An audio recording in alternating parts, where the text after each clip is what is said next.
When was the last time you were truly bored? Not busy, not scrolling, not watching something, actually bored with nothing but your thoughts? If you can't remember, congratulations. You're living exactly like the tech companies want you to live. Your brain is under attack right now. Every app, every notification, every video is designed by really smart people to grab your attention and never let it go. And it's literally changing your brain in ways that would scare you if you knew what was really happening. You probably check your phone hundreds of times a day. Yeah, hundreds. That's like once every few minutes you're awake.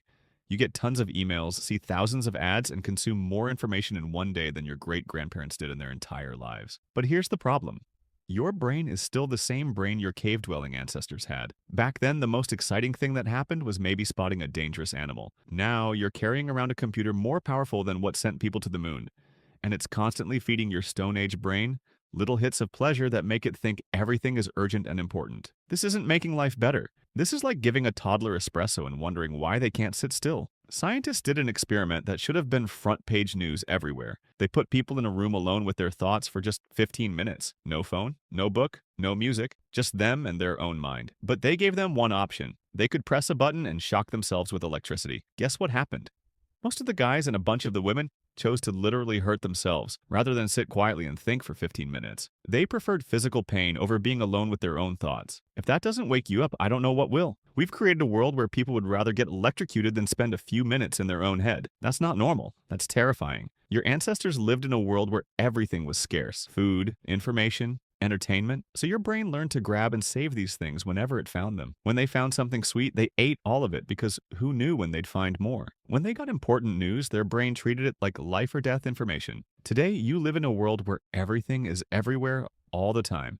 But your brain still thinks it's living in a cave. It treats every notification like breaking news, every social media post like something you absolutely must know, every piece of content like rare information you might need later. But instead of getting a little bit of important stuff, you're drowning in an ocean of meaningless junk. Your brain is constantly panicking, trying to process infinite information with a Stone Age processor. It's like trying to run the latest video game on a computer from 1995. It just can't handle it. Here's something most people don't know. That good feeling you get from likes and notifications isn't actually pleasure. It's wanting. It's the feeling that makes you crave more, not the feeling that makes you satisfied. Tech companies figured this out and weaponized it. They make their apps work like slot machines. Sometimes you get rewarded when you check. Sometimes you don't. This randomness makes it more addictive than if you got rewarded every single time. Instagram doesn't show you all your likes at once. TikTok mixes up what it shows you. Dating apps hide some of your matches.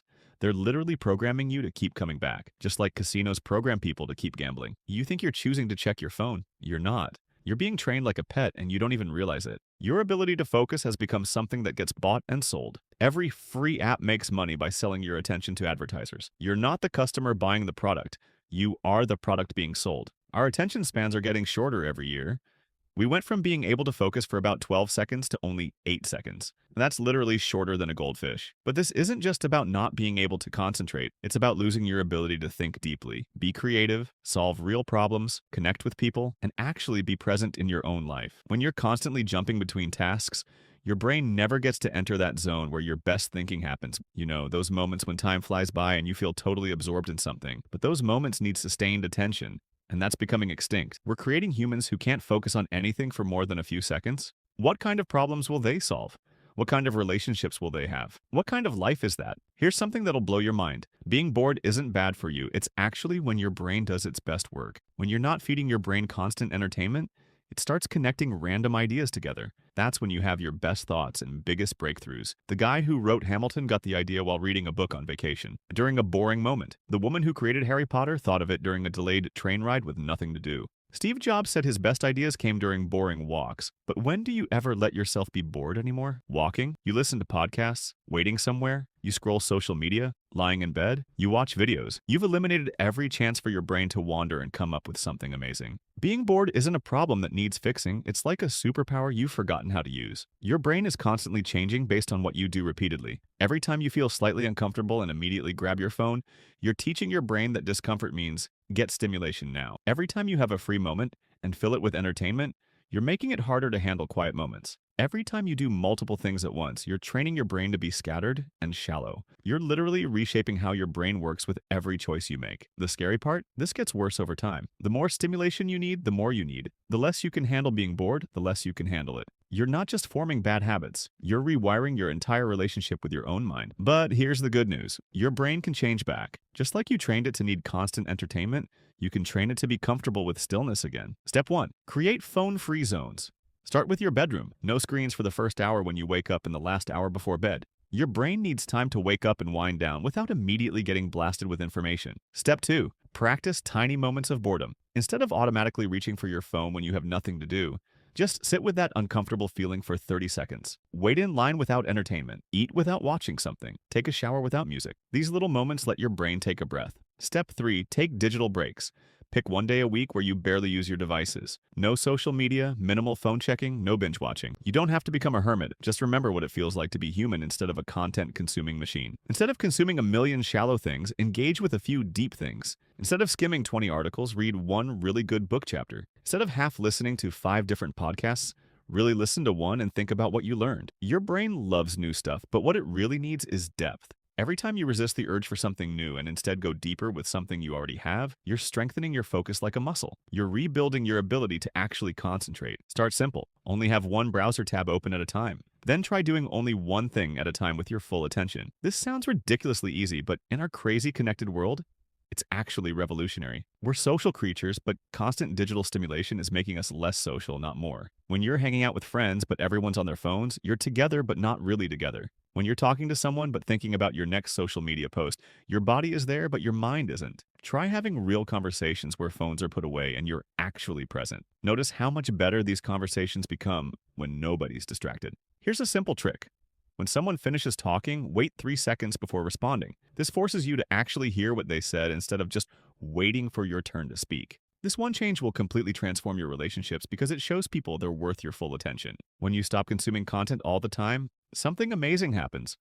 You start creating your own stuff, not for Instagram, but for yourself. You start having your own thoughts instead of just reacting to everyone else's thoughts. You start solving problems instead of just complaining about them. Set aside 30 minutes a day for making time with zero input, no research, no looking stuff up, no getting inspired by other people's work. Just you and whatever comes out of your understimulated brain. The first few times will feel weird.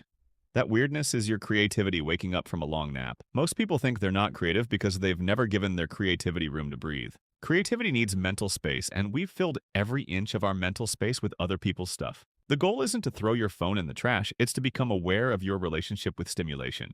To choose when to engage and when to step back, to use technology instead of letting it use you. Before you pick up your phone, pause and ask, what am I looking for? What do I want to accomplish? How will I know when I'm done? This simple pause breaks the automatic pattern and gives control back to your conscious mind. Try doing one thing at a time with complete attention. When you're brushing your teeth, just brush your teeth. When you're walking, just walk. When you're listening to music, just listen. This isn't about being boring, it's about being present. Most people live their whole lives never fully anywhere, always partially somewhere else. But being present is where life actually happens. It's where happiness lives, where love grows, where meaning shows up. We're at a turning point. We can keep going down this path of infinite stimulation and create a world full of anxious, distracted humans who can't sit alone with their thoughts. Or we can realize that our Stone Age brains need some boundaries in our digital world. The choice isn't between technology and going back to caves. It's between using technology consciously or letting it use you unconsciously. Your attention is your life. Where you put your attention is literally how you spend your time on this planet. Right now, big companies are spending billions of dollars to control where you put that attention. The question is, are you going to let them? The revolution isn't coming someday. It's happening now. And it starts with you learning to be okay with being bored, learning to think your own thoughts, learning to be present in your own life. Your great-grandkids will thank you for breaking this cycle. The future of human consciousness is in your hands. What are you going to do with it?